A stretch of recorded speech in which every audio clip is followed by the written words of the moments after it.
Good morning student. आपको याद होगा मैंने बेसिक मैथमेटिक्स जो टूल्स हैं मैंने एक्सप्लेन कर दिए हैं सारे, लगभग जो भी बहुत ही इंपॉर्टेंट थे। Now I am going to discuss about the first unit that is called as dimension. Dimension it's a very important. बहुत सारे बच्चे कहते हैं कि थोड़ा सा कम समझ में आता है। एक्चुअली क्या होता है, ये चीज़ें बहुत बार रिपीट होंगी, तो इसमें डरने की जरूरत नहीं है, क्योंकि बस ये टोटली क्रैमिंग बेस्ड चैप्टर हमारा है। जैसे जैसे आप फिजिक्स में आओगे आपको फॉर्मूले आते जाएंगे और आप उनकी डायमेंशंस कैलकुलेट करोगे। तो इन फैक्ट डायमेंशन क्या होता है, ये चीज़ें हम थोड़ा सा यहाँ पे डिस्कस करते हैं। बहुत ही आसान सा है। पहले हम बात करते हैं डायमेंशन। सबसे पहली बात तो ये आती है कि मान लो कोई भी एक हम फिजिकल क्वांटिटी ले, जैसे हमने ले लिया फिजिकल क्वांटिटी।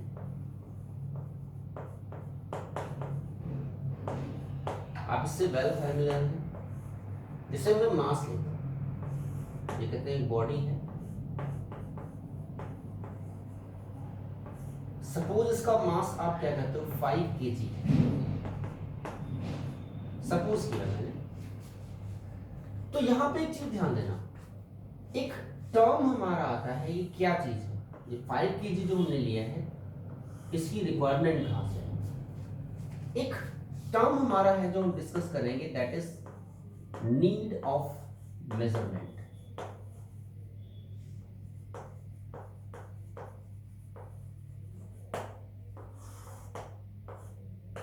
हमें इनफैक्ट मेजरमेंट की रिक्वायरमेंट हुई क्यों? देखिए, जैसे एक रॉड हमारी ए है, एक रॉड हम बी ले, आपसे कहते हैं किसकी लेंथ ज्यादा है। मान लो ए रॉड की लेंथ एल ए है और इसकी एल बी है, तो देख के आप बता दोगे कि जो एल बी हमारा है वो एल ए से बड़ा है। बहुत ही सिंपल सा तरीका है। लेकिन अगर हम यही आपसे क्वेश्चन कर लें हाउ मच,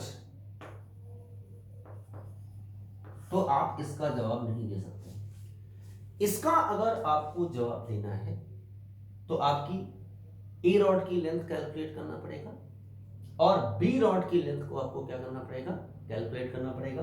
फिर दोनों की लेंथ को आप कंपेयर करोगे, तभी तो आप बता पाओगे कि जो बी रॉड है उसकी लेंथ ए से कितने टाइम्स ज्यादा है। इट मींस ऐसे क्वेश्चंस का जवाब देने के लिए हमें किसकी रिक्वायरमेंट हुई बेटा, मेजरमेंट की। जब मेजरमेंट की रिक्वायरमेंट हुई साइंटिस्ट को, तो एक समस्या आई कि मेजरमेंट के लिए, किसी भी फिजिकल क्वांटिटी की मेजरमेंट के लिए किन किन चीजों की रिक्वायरमेंट है। जैसे मैं आपको यहां पे एग्जांपल देता हूं कि मान लो कोई फिजिकल क्वांटिटी थी, जैसे हमने एक एग्जांपल लिया दैट इज मास। ऐसे there are lot of physical quantities, infinite number of physical quantities are given. तो मास जो है, तो मास को आपने क्या कहा 5 kg। एक तो इसकी न्यूमेरिकल वैल्यू,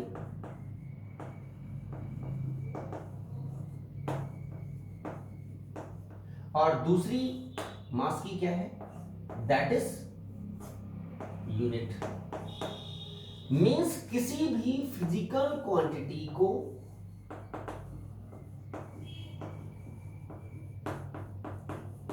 अगर हमें मेजर करना है तो हमें दो चीजें चाहिए। क्या चाहिए, एक तो उसकी न्यूमेरिकल वैल्यू चाहिए जिसे हमने n से इंडिकेट किया, और दूसरा बेटा क्या चाहिए, उसकी यूनिट करस्पॉन्डिंग। तो कहते हैं कि किसी भी for a any physical quantity, for any physical quantity,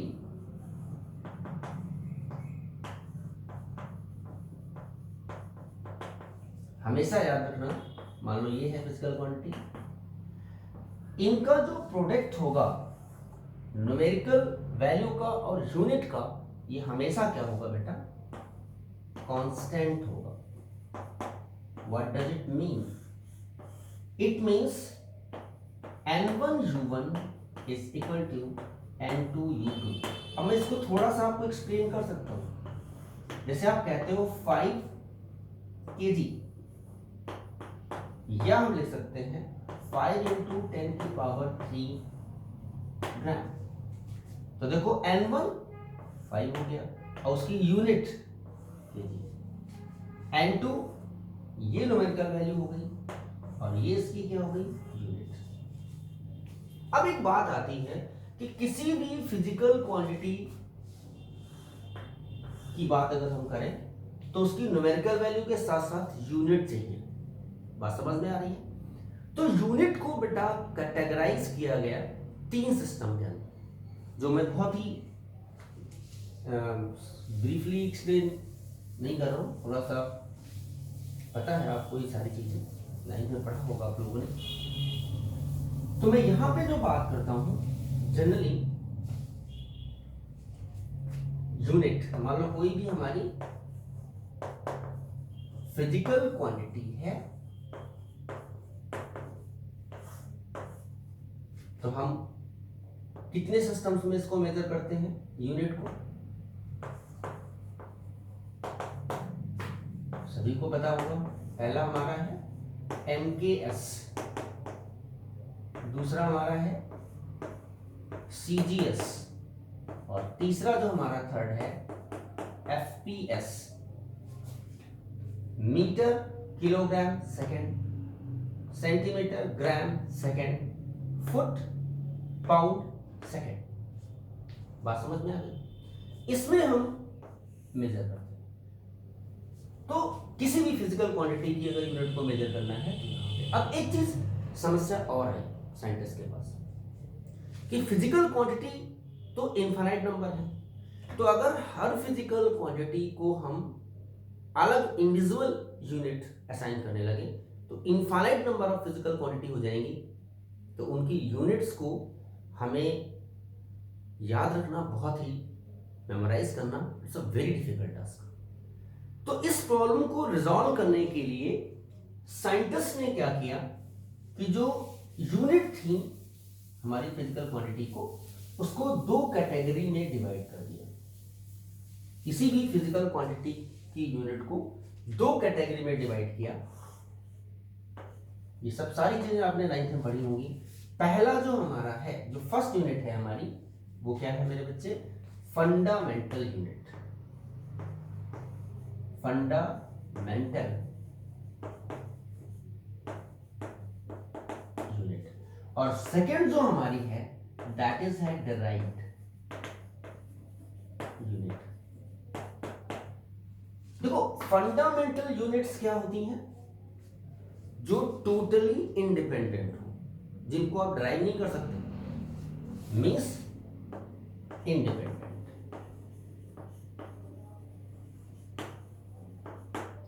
can not be relate.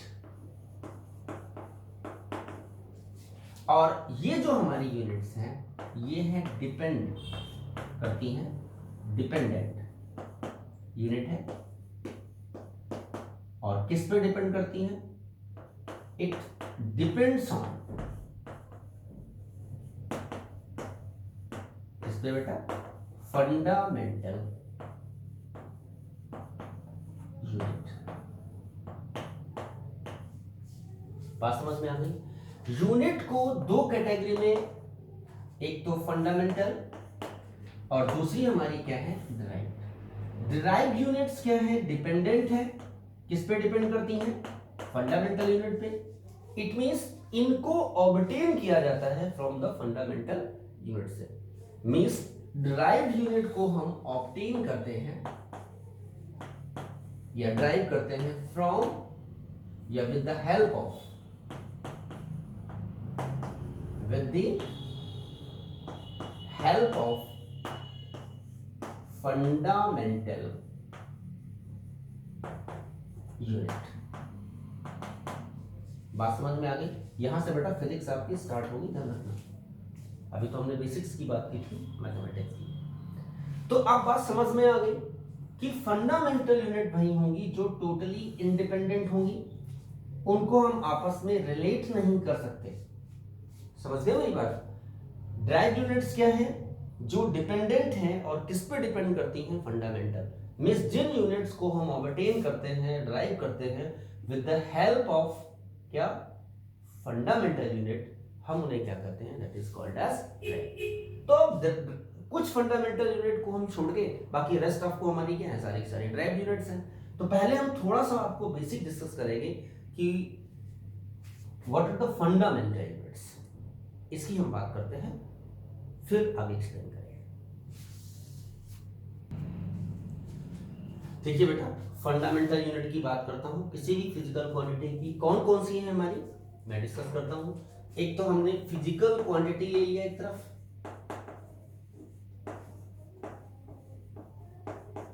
Physical quantity. दूसरी चीज, इसकी यूनिट किस में मेजर करते हैं। और थर्ड जो हमारी है, साथ के साथ हम बता देते हैं इसका डायमेंशनल फॉर्मूला क्या होगा, जो आगे काम है।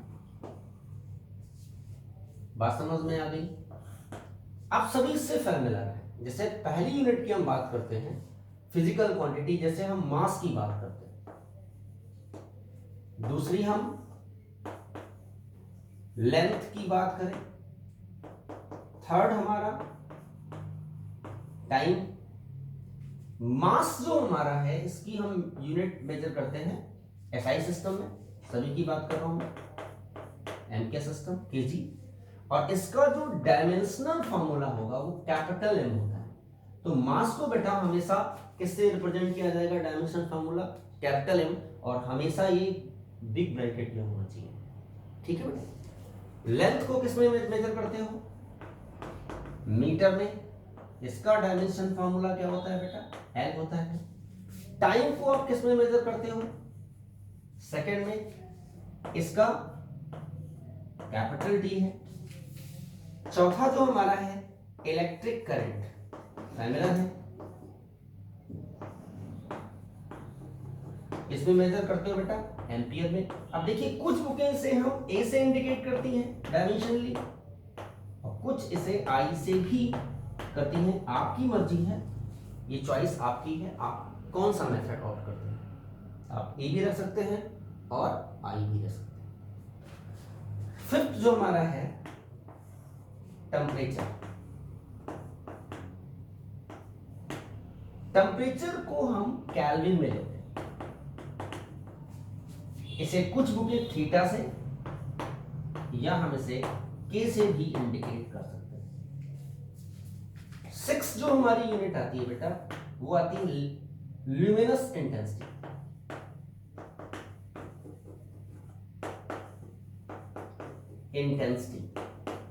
और इसका हमारा होता है कैंडेला, और इसे हम C बड़ा और D छोटा ध्यान से रखिए। और जो सेवेंथ एंड द लास्ट जो हमारी है, सेवेंथ एंड लास्ट, समझ गए आप, वो हमारी है that is mass of substance, mass of substance, और इसको हम बोलते हैं मोल, और इसका हम डायमेंशनल फॉर्मूला नहीं लिखते, होता है। बात समझ में आ गई? तो basically these are the 7 fundamental quantity है, और इनकी यूनिट्स हम क्या कर सकते हैं, that is called as fundamental unit. और ये इनके बेटा क्या है, दैट इज डायमेंशनल। इसके अलावा भी जो हमारी सेमी फंडामेंटल यूनिट, जो हम क्या करते हैं, डिस्कस करते हैं।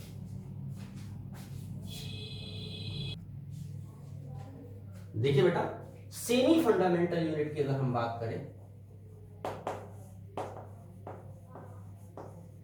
सेमी फंडामेंटल यूनिट, इसमें दो लेते हैं, आप फैमिलियर हैं उनसे। एक तो एंगल, जैसे मान लो एक सर्कुलर पाथ है, इसका रेडियस r है, ठीक है। एंगल को थीटा से इंडिकेट करते हैं, पता होगा आप लोगों को। तो एंगल इन फैक्ट क्या होता है, जैसे मान लो ए से बी एक हमने छोटा सा आर्क ले लिया और इसकी लेंथ हमने क्या मान ली, डेल्टा एस। तो ये आर्क जो सेंटर पे एंगल सबस्टांड करेगा वो हमारा एंगल है, और एंगल क्या होगा, that is called as arc by radius.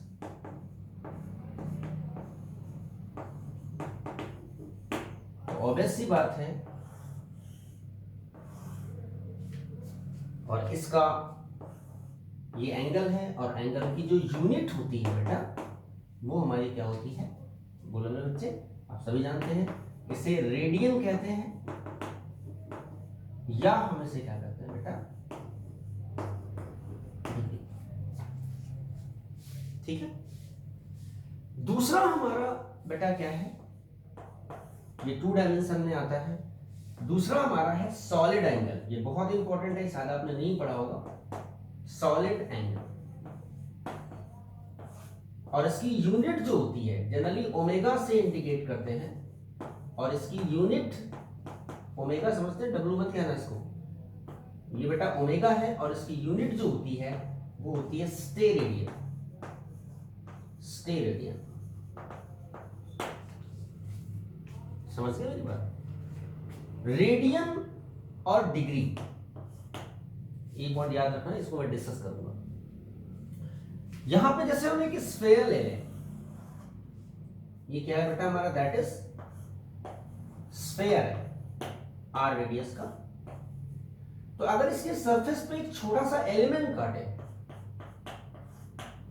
जैसे बॉल होती है, बॉल का ऊपर आपने फुटबॉल देखी होगी तो उसमें पैचेस लगे होते हैं, देखा होगा ना चारों तरफ। तो एक पैच का जो हम ले उसको एक छोटा सा एलिमेंट काटे, तो उसका एरिया जो फुटबॉल के सेंटर पे एंगल बनाएगा वो हमारा क्या कहलाएगा, that is called as solid angle. तो पैच जो हमारा है इसका एरिया हमने क्या माना, ds। तो ये जो एंगल सबस्टांड करेगा सेंटर पे, दैट इज डी ओमेगा। तो बेटा क्या होता है हमारा, डी ओमेगा मींस छोटा सा एंगल जो subtended by a small elementary area. This is area of क्या बेटा, small element, area of small element. तो ये हमारा क्या होगा, जो एरिया है और बाई जो रेडियस है इसका स्क्वायर। तो आप डेल्टा ना कहो क्योंकि आपने छोटा एंगल लिया है, तो छोटा एरिया होगा, एरिया ds माना है आपने। तो आप इसको अगर इंटीग्रेट कर दो डी ओमेगा, 1/r² ds, तो ये क्या हो जाएगा बेटा, ओमेगा, डी ओमेगा का इंटीग्रेशन ओमेगा, और ds means total surface area. और सरफेस एरिया स्फीयर का क्या होता है बेटा, 4πr²/r²। तो ये ओमेगा जो आया 4π आया। इट मींस जो टोटल सरफेस सेंटर पे एंगल बनाएगी वो कितना होगा, 4π। जबकि यहां पे जो सेंटर पे टोटल एंगल बन रहा था, टोटल एंगल की बात कर रहा हूं, ये 2 डायमेंशन है, और ये हमारा क्या है बेटा, 3 डायमेंशन के केस में कंसीडर करते हैं। तो ये एंगल कितना लेते हैं आप, दैट इज 2π। बात समझ में आ गई चीज। एक पॉइंट हम यहां पे और डिस्कस कर देते हैं कि रेडियन को डिग्री में और डिग्री को रेडियन में कैसे चेंज करते हैं। तो पहले मैं लेता हूं रेडियन को हम चेंज कर रहे हैं किसमें, डिग्री में। जैसे हम थीटा कहते हैं रेडियन में 2π/3 है, तो डिग्री में ये वैल्यू क्या होगी बेटा, 2/3, और पाई की वैल्यू होती है 180 डिग्री। कितना हो गया, 120 डिग्री को हम क्या लिख सकते हैं, 2π/3। ये रेडियन में है, और ये चीज क्या है बेटा, डिग्री में। दूसरा एक पॉइंट और हम जो डिस्कस कर देते हैं, ये तो हमने आपकी बात कर दी इसमें। अब अगर हम बात करें कि डिग्री को रेडियन में कैसे चेंज करते हैं।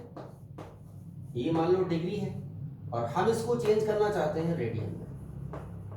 जैसे हमने 60 डिग्री ले लिया थीटा, बात समझ में आ रही है। तो इसका रेडियन में वैल्यू क्या होगा, 60 और पाई बाई 180 से मल्टीप्लाई कर दो बस। तो कितना आंसर आ गया बेटा, पाई बाई 3। बात समझ में आ गई। तो डिग्री को रेडियन में और रेडियन को हम डिग्री में चेंज कर सकते। तो ये जो बेसिकली हमने जो डिस्कस किया यहाँ पे, एक तो एंगल और सेकेंड इज क्या था, दैट इज माय डियर क्या है, सॉलिड एंगल। तो ये हम इनको भी कंसीडर करते हैं, वो हमारी किस में आती है, that is semi fundamental unit. इनके अपनी मीनिंग्स भी है, फिजिक्स में बहुत ज्यादा इनका इस्तेमाल किया जाता है। कोई दिक्कत तो नहीं, समझ में आ गया चीज, ठीक है।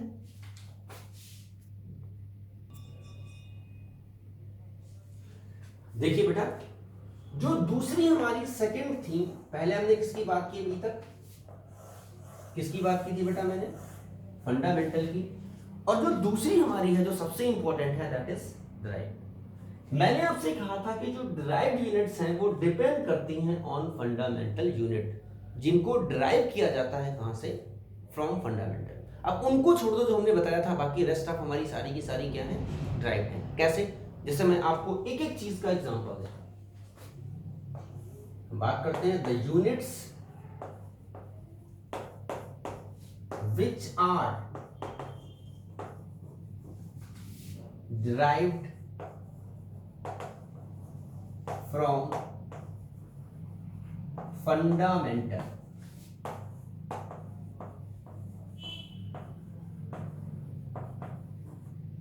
unit. The units which are derived from fundamental unit is called derived unit. ठीक है बेटा। अब मैं इसके बहुत सारे एग्जांपल्स देता हूं। जैसे एक छोटा सा एग्जांपल मैं देता हूं, अगर मैं फोर्स की बात करता हूं, फोर्स जो होता है बेटा, आप सारे फैमिलियर है ना, F क्या होता है, मास इनटू एक्सेलरेशन। M क्या है बेटा, मास, A क्या है, एक्सेलरेशन। ठीक है।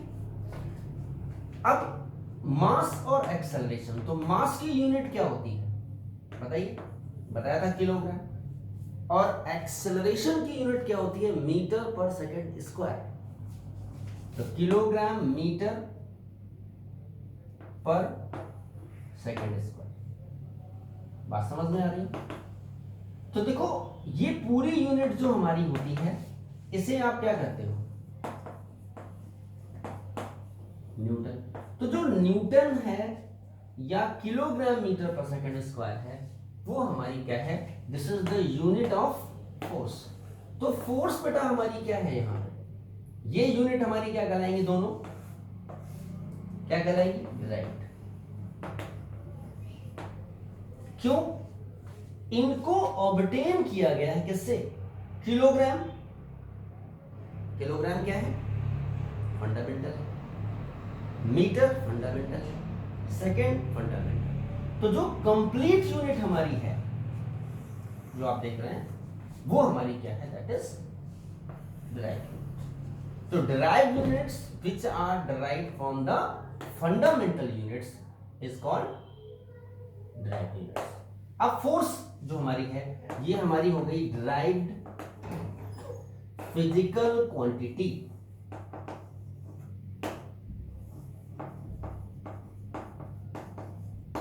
समझ में आ गया।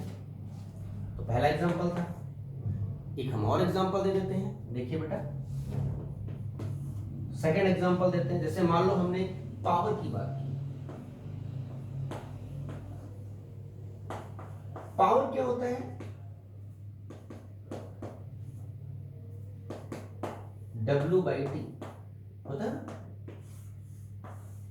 W क्या है बेटा, यहाँ अब ये तो आप जानते ही होंगे। W हमारा क्या है, दैट इज वर्क। T क्या है बेटा, दैट इज टाइम। वर्क की यूनिट क्या होती है, जूल।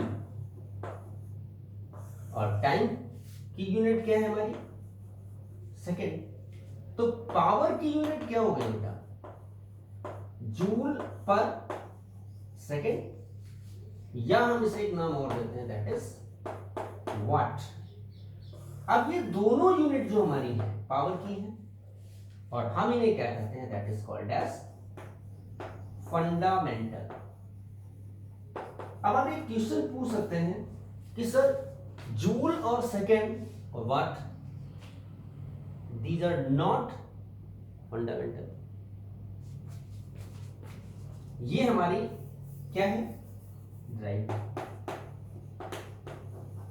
ये हमारी क्या है बेटा, ड्राइव, नॉट फंडामेंटल। तो जूल हमारी फंडामेंटल नहीं है, तो हम ये तो नहीं कह सकते कि फंडामेंटल से मिलकर ड्राइव बनी है हमारी।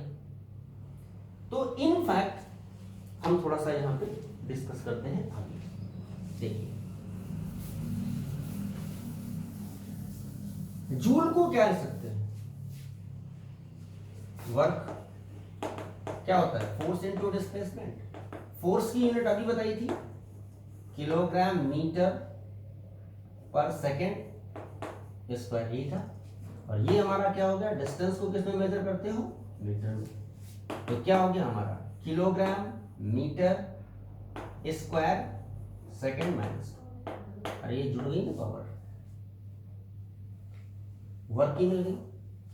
तो पावर की क्या होगी हमारी, किलोग्राम मीटर स्क्वायर और सेकेंड माइनस 2, किलोग्राम मीटर पर सेकेंड स्क्वायर, और नीचे क्या है हमारा, सेकेंड भी है, ऊपर ले जाए तो क्या बनी, किलोग्राम मीटर स्क्वायर सेकेंड, ये ऊपर जाएगी -1, तो माइनस क्या हो जाएगा 3। इट मींस ये यूनिट हमारी है, इसे हम क्या कहते हैं, दैट इज जूल पर सेकेंड, या हम कहते हैं वाट। अब देखिए ये जो यूनिट डिजाइन की गई है कहां से, from the fundamental. Kilogram fundamental है, मीटर हमारी फंडामेंटल है, सेकंड हमारी फंडामेंटल है। तो कोई भी हो, the units which are derived from the fundamental units are said to be क्या, ड्राइव यूनिट्स। तो मुझे लग रहा है आपको ये समझ में आ गया होगा कि फंडामेंटल यूनिट्स क्या होती हैं, ड्राइव्ड यूनिट्स क्या होती हैं, दोनों में डिफरेंस समझ में आ गया होगा। नीड ऑफ मेजरमेंट, किसी भी फिजिकल क्वांटिटी को मेजर करने के लिए हमें कौन सी यूनिट चाहिए, एक तो हमने कहा था न्यूमेरिकल वैल्यू चाहिए, और एक यूनिट, और उसका प्रोडक्ट हमेशा क्या रहेगा, कांस्टेंट रहेगा। ठीक है, इसका नेक्स्ट लेक्चर हम डालेंगे। ठीक है बेटा, हैव अ नाइस डे। आप लोग इसके नोट्स बना लेना, ठीक है, और कोई भी डाउट हो तो मुझसे कंसल्ट करना।